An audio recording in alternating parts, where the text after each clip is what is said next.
It's the snapping of the head because the neck's too relaxed that gives you the concussive effect. Fighters, welcome back to another episode of Heatrick Muay Thai Performance. When you get a concussive impact on the head, it's because your skull is displaced and hits the brain. So it's the brain inside. I always think of those old water-filled compass with the north, south, east, and you can kind of turn it. The compass stays stationary, but the outside moves around. If you imagine like that compass in the middle is like your brain, and then the transparent case on the outside is like your skull. If you shake it, you can make it go tick, tick, tick, tick, and it rattles. That's your brain hitting the skull. But actually, when you get hit in the head, if you tense your neck and your head doesn't move, your brain didn't get hit against the inside of your skull. It didn't move. So you get external damage from like a cut, for example, but it didn't really knock you out because the brain didn't get smashed against the inside of your skull. So it could be like a light little hit, but if you didn't see it coming and your neck's all relaxed, it's like, oh, my brain stayed still and my skull went whack against it. So that's why they say about neck strength and like Mike Tyson having this big, thick neck. It's really hard to knock him out because he's like little Ram Man or something, or, you know, Juggernaut. It's like you can't make his head move. It's just like, poof. So it's the same with you when you're tensing, when you've got your guard up. If you're pushing your head against your knuckles of your glove, your neck's much more switched on. Not only have you got something, if you're squeezing the lats and making your arm rigid as well, that's harder to move, but also your head is harder to get whipped as well. Because I talk about the long range, medium range, and close range and clinch range, which you now see that as the red, the red, amber, and green. You know, it's kind of like, whoa, what's my guard doing? But that discusses more about those ranges and what they really feel like. If you're sparring, if you feel like you can already reach them with a kick, you're at that long range. You know, like they can't reach you with a hand. They can't reach out with a straight hand and hit you with a jab without having to step in and move.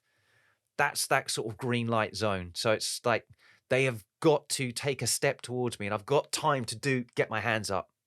So I can be a little bit more relaxed. It's a little bit more, it's that green light kind of zone. If they're stood close enough that literally it's like, without even stepping in, they can touch me. I've got to have that. I've got to have my hands up more there. That's the threat levels there. And I've got to be a little bit more switched on with how I'm squeezing my lats really to control the elbow. So it's not just like hands up. It's actually the forklift truck, the elephant tusks. It's that kind of rigidity, and it's just a little pulse of effort then, and it's like a really nice solid guard that can take a lot then. And once you're in even closer than that, it's literally I've got to have my hands pushed, and that's where I'm kind of switching my neck on, pushing my head against my hand so that my neck muscles are actually switched on as well. And then that means even if they hit your guard, hit your head, even if they make it through the guard and hit your head is kind of like, it's not going to move, rather than that sort of like, whoa. And I just find once you've figured that out, and that comes from that sort of green, amber, or red, and it's red, I've got to have my hands on my head, and I might not see it coming, so I've got to be tense and switched on and make sure everything's braced until I've stepped back out. Now I can relax a little bit, but if they're that close, something could come that I'm not going to see. I need to have my neck nice and strong.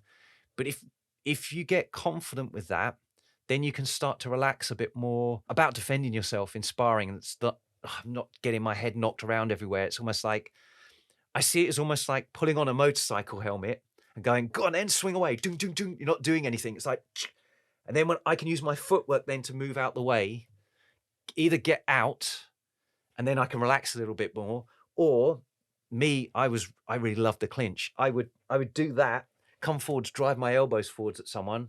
As soon as I hit elbows on their collarbones, latch onto the neck, pull them, clinch them, they couldn't punch me anymore. And I'd be hitting them with elbows and knees from there. So, but it comes from being confident that I can cover my head. And then, of course, you can end up adding slips and all these kind of things and making them miss. But if you don't feel like you need to have to make everything miss to not panic, because when you're tired and all the rest of it, that works. And if they can't hurt you, they can't hurt you. They're punching the crash helmet. There's nothing there. That just increases your confidence level. But that's the whole thing then with that red alert, green alert, or amber alert, is to how switched on am I with that response.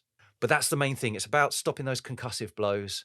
And then once you feel confident at judging that, so they're close enough to get me, I've got to have my hands up and be able to get that back.